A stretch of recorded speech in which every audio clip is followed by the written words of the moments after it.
So today I'm going to tell you a story about a brand that's been around, well, doing social networking for about 300 years. This is Post Office. I work as the social manager there, and I'm really thankful for the chance, to speak to you guys today, because we're really proud about the achievements we've done on Twitter, and and how we're using channels like Twitter to really tap into new audiences who wouldn't normally come into a post office branch. So who are we? What do we do? Well, we're a commercial business with a public purpose. We sell, 120, 140 different products, ranging from your bread and butter, your stamps, your parcels, your mail, right through to your financial services, like your mortgages, your savings, and other things. We're also going through a really big modernisation programme at the moment. So you can see this branch here, which is our new blueprint, and it's the Nottingham branch. And it's one of many being modernised, every week. It's a bit like an Argos, really, because you sort of get your ticket, you take a nice little seat, and you have a little chat with people by the side, or maybe not. But you've also got your older branches here on the left. So this branch, it's been around since 1712, and it's still going today. But I think what's really interesting with Post Office, apart from its scale, is that every branch is unique. Every branch is part of the local community, and we're quite proud of that. It's what we're part of the fabric. And you can see here, a post office in a pub. This guy's probably buying a pint and a pack of stamps, and this guy here, we have a sheep in festive Santa wear, as you do. And this one here is quite nice, it's a cake. And if you ever follow Flask End on Twitter, you'll be incredibly hungry within a short matter of time. But this diversity is really interesting from a tone of voice point of view, because what is Post Office? Every branch experience is different, and as a brand, people do think of branches. What's also quite interesting is we've got 11,800 branches. We're the biggest retail network in Europe, and we serve more customers per week than Tesco and Sainsbury's. But most of these branches are actually franchises. They're inside WH Smith's, they're inside Tesco, they're inside your local corner shop. And a lot of the branding is influenced by the big umbrella brand that customer goes into. So for us, it really, when it comes to tone of voice and branding, it involves taking a step back and thinking, okay, what do we stand for? And for us, it's the human touch, the trust factor. If you're in an unknown area, you can usually think that, you can go into your local post office and trust the advice of that local person to give you the name of that local taxi company or the name of that local hotel.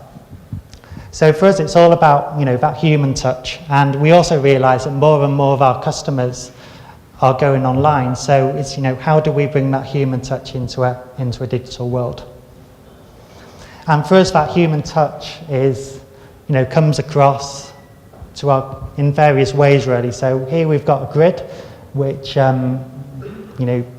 talks about all the different images, starting from, our advertising through to our branch experience, right through to the other side, which is our corporate comms. But there are a few things that, are quite similar across each of these, which is the human touch. It's very visual, faces, nice, everyday, chatty language, and very colourful and very red. After all, we are Post Office.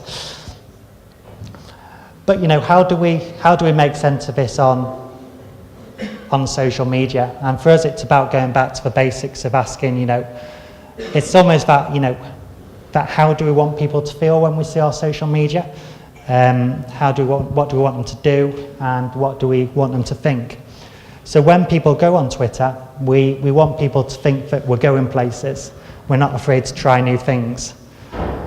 We at the same time want them to feel like we're a really genuine, down-to-earth company, with good, good people skills almost. And for the doing, we want them to feel like, we're their friends, the people they can trust. So on to value then. We've got, how does reading our our social media content ultimately benefit our social customer. And for us, it's, we want them to feel like we're talking about things that are relevant to them. And also things that they didn't know about us before. So where does Twitter fit? Well, we're on lots of different platforms, and Twitter for us fits between the helpful and the informative side of things, just next to LinkedIn. It's sitting here because we realise that a lot of people do still see us as a service. They do want that information about the last posting dates and things like that. And at the same time, we realise that Twitter is a very on-the-moment channel. It's a channel that people go. It's a social network that people go to when they're in branch. And we did some research based on our own tweets, and we found that 2/3 of the people who tweeted us were actually in the branch talking to us. And for me, that's no clearer example than to say, that Twitter is that on-the-moment channel. So I'm just going to run through 2 examples now of times when we've tried to be, helpful and informative for customers. And one of these is, the strikes. We've had about 13 strikes now, and the first one started back in March. And for us, Twitter is a real opportunity for us to almost, help customers on the ground at the time of need. We've got two Twitter accounts. We've got Post Office News and Post Office. Post Office is our customer channel, and Post Office News is our corporate one. So what we did is we did proactive updates at the start of the strike, in nice everyday language. So, visiting branch Monday, see if your branch is a Crown and maybe on strike, tweet the help. In comparison to our corporate one, which is more geared towards the media for journalists and things like that, which says, today's strikes do not affect over 90% of the Post Office network, blah, blah, blah. For us, it's realising the difference in audience here. For journalists who follow Post Office News, they follow us because they want facts. They want, nuggets of information which they can share. But for customers, they don't care about all the PR stuff. They just want help. They want to know what branch is open in their area. They don't want all the bull.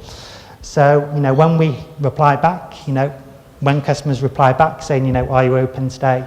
We adapt our tone. We're very casual, we're very chatty. And we just help them. I suppose there's some other examples of, when we've tried to push the boundaries for a brand. And just to take a step back, actually, that wasn't easy at all for a brand like us, because we had so many battles internally to even do a proactive update, because it was seen by many as being a cause of a bigger problem. They were worried that, it might draw attention to strikes. But actually, people were already talking about it on Twitter. So, why not get involved and be brave? And that's what we did. And actually, it didn't cause a PR crisis at all. It was, in fact, it created the opposite. So to go forward to this then, this is an example of, a customer tweeting us, I'm in a post office queue, I'm maybe some time. So Andy replies back and says, can you get me some stamps? And we say, fancy a game of I Spy? ? I spy with a little I, something beginning with Q. So we reply, is it the Queen? This is my favourite though. There's a guy behind me in a post office breathing down my neck like Darth Vader. May the parcel force be with you.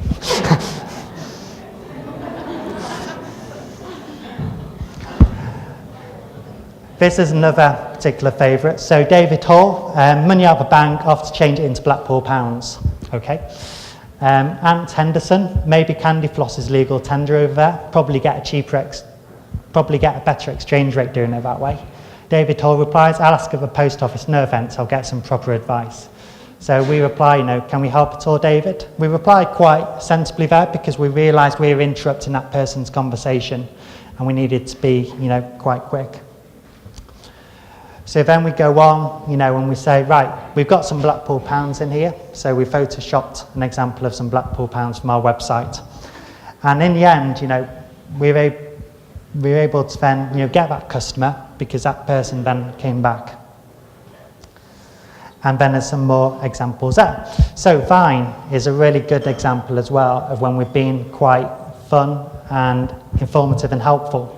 And this is really, did anyone see the Vines? I'm not sure, but it's the first time we did something like this on the channel.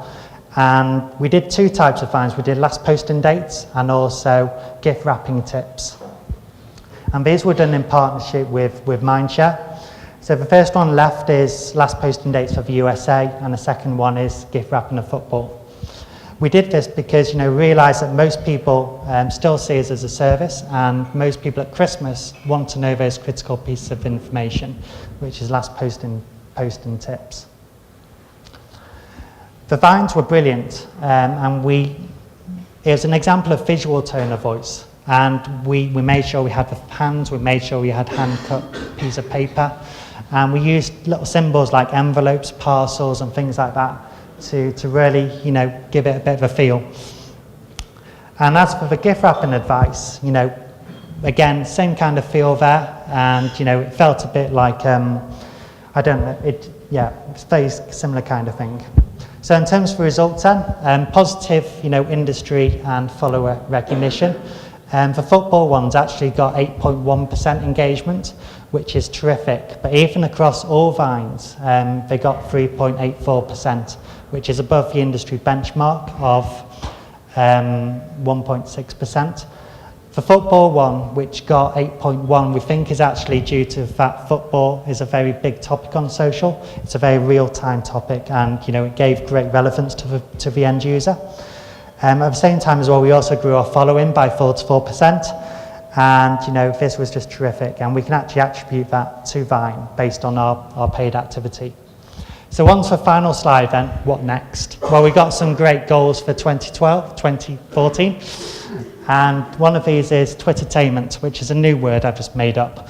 But 2/3 of customers tweet us in branch. What on earth can we do here? Because they're just tweeting us about negative things. So what can we do? Local tone of voice. We've got local branches all over the country. They've all got their own local Twitter accounts. Some of those are part of franchise models. Quite a complicated situation, but how can we get them to speak in a post office tone of voice? If you've got a post office inside of WH Smith's, and then you've got, it becomes a bit messy. And finally, extended service hours. We're 9 to 5 at the moment, admittedly not too good, not too social. But, we need to really challenge for business there, speak to the unions and all that, and really, become more social, because the moment we start becoming social, the moment we can then start taking advantage of the bigger opportunities that Twitter provides.